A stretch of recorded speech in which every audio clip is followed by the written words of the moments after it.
আপনি কি কখনো ভেবেছেন এই বিশাল সৃষ্টির মাঝে আপনার মূল্য কতটুকু? মহাবিশ্ব কি কেবল গ্রহ আর নক্ষত্রের সমষ্টি, নাকি এর পেছনে অন্য কোনো গভীর রহস্য আছে? আজ আমি আপনাকে এমন এক সত্যের মুখোমুখি করব যা আপনার চিন্তাধারা বদলে দেবে। একবার কল্পনা করুন তো, আপনি এই মুহূর্তে এক অসীম শূন্যতার ওপর দিয়ে ভেসে চলছেন। আপনার পায়ের নিচে থাকা এই পৃথিবী আসলে মহাকাশের বুকে এক নীল বিন্দু, আর আপনি সেই বিন্দুর ওপর দাঁড়িয়ে এক মহাজাগতিক নাটকের প্রধান চরিত্র। হ্যাঁ, আপনি ঠিকই শুনেছেন, আপনি সাধারণ কেউ নন। নন। বিজ্ঞান বলে আপনার শরীরের প্রতিটি অণু একসময় কোনো এক উজ্জ্বল নক্ষত্রের অংশ ছিল। হয়তো কোটি কোটি বছর আগে কোনো এক নক্ষত্রের মৃত্যুতে আপনার এই অস্তিত্বের শুরু। তাহলে কেন আপনি নিজেকে তুচ্ছ বা নগণ্য মনে করেন? আপনার ভেতরে যে চেতনা আছে তা পুরো মহাবিশ্বকে বুঝতে পারে। আপনি হলেন মহাবিশ্বের সেই চোখ যা দিয়ে সে নিজের রূপ দেখছে। মহাবিশ্ব আপনাকে ছাড়া অসম্পূর্ণ। আপনার প্রতিটি চিন্তা এখানে গুরুত্বপূর্ণ। আপনি যখন আকাশের দিকে তাকান, তখন আসলে আপনি নিজের আদি ঠিকানার দিকেই তাকান। নক্ষত্ররা আপনাকে ভয় দেখানোর জন্য নয়, বরং আপনাকে সাহস দেবার জন্য জ্বলছে। তারা আপনাকে বলছে, অন্ধকার যতই গভীর হোক, নিজের আলো ছড়ানো সম্ভব। আপনি কি প্রস্তুত আপনার ভেতরের সেই মহাজাগতিক আলো প্রকাশ করতে? জীবনে অনেক সময় আসবে যখন মনে হবে সব কিছু শেষ হয়ে গেছে, কিন্তু মনে রাখবেন, একটি নক্ষত্র ধ্বংস না হলে কখনোই নতুন ছায়াপথ তৈরি হয় না। আপনার আজকের এই ব্যর্থতা হয়তো আগামীকালের বড় কোনো বিজয়ের প্রস্তুতি। মহাবিশ্ব আপনাকে সবসময় সংকেত দিচ্ছে, কিন্তু আপনি কি তা লক্ষ্য করছেন? প্রকৃতির প্রতিটি ধূলিকণা আপনাকে মনে করিয়ে দেয় যে আপনি অমর।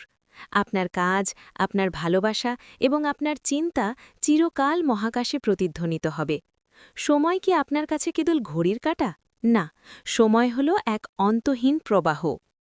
আপনি এই মুহূর্তে যা করছেন তা হয়তো ভবিষ্যতের কোনো এক নক্ষত্রের ইতিহাস।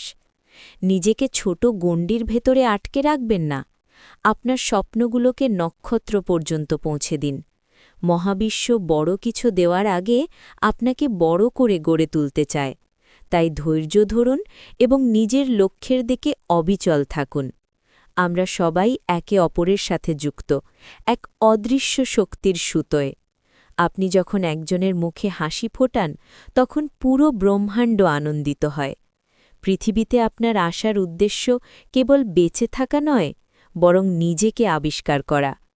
আপনি কি নিজের সেই আসল রূপটি খুঁজে পেয়েছেন, নাকি আপনিও দুনিয়ার এই ভিড়ে নিজেকে হারিয়ে ফেলেছেন? একটু শান্ত হয়ে নিজের হৃদস্পন্দন অনুভব করার চেষ্টা করুন। সেই স্পন্দনটি আসলে মহাবিশ্বেরই এক ছন্দ। আপনি একা নন, পুরো ব্রহ্মাণ্ড আপনার সাফল্যের জন্য আপনার সাথে আছে। শুধু আপনাকে সাহস করে এক পা এগিয়ে যেতে হবে।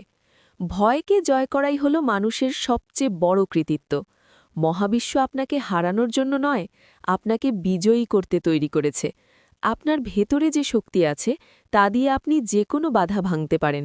পরের বার যখন আকাশের উজ্জ্বল তারার দিকে তাকাবেন, নিজের মনে বলবেন, আমিও ওই তারার মতোই উজ্জ্বল। আমার গল্পটাও ওই নক্ষত্রগুলোর মতোই অসীম এবং রহস্যময়। এই বিশ্বাস নিয়ে প্রতিটি দিন শুরু করুন। দেখবেন জীবনটা আর আগের মতো ধূসর মনে হচ্ছে না। আপনি জন্ম নিয়েছেন বিজয়ী হওয়ার জন্য, হেরে নয়। যাওয়ার জন্য নয়। আপনার আগামী দিনগুলো হোক নক্ষত্রের ধুলোর মতো উজ্জ্বল। সবসময় মনে রাখবেন, আপনি মহাবিশ্বের এক অমূল্য সম্পদ। আশা করি এই কথাগুলো আপনার মনে নতুন আশার প্রদীপ জ্বালাবে। আপনার যাত্রা সফল হোক, আপনার স্বপ্ন পূরণ হোক। আমার সাথে এই মহাজাগতিক ভ্রমণে থাকার জন্য অনেক ধন্যবাদ। ভালো থাকবেন আর নিজেকে চিনতে ভুলবেন না। আবার দেখা হবে মহাবিশ্বের অন্য কোনো রহস্যময় গল্প নিয়ে।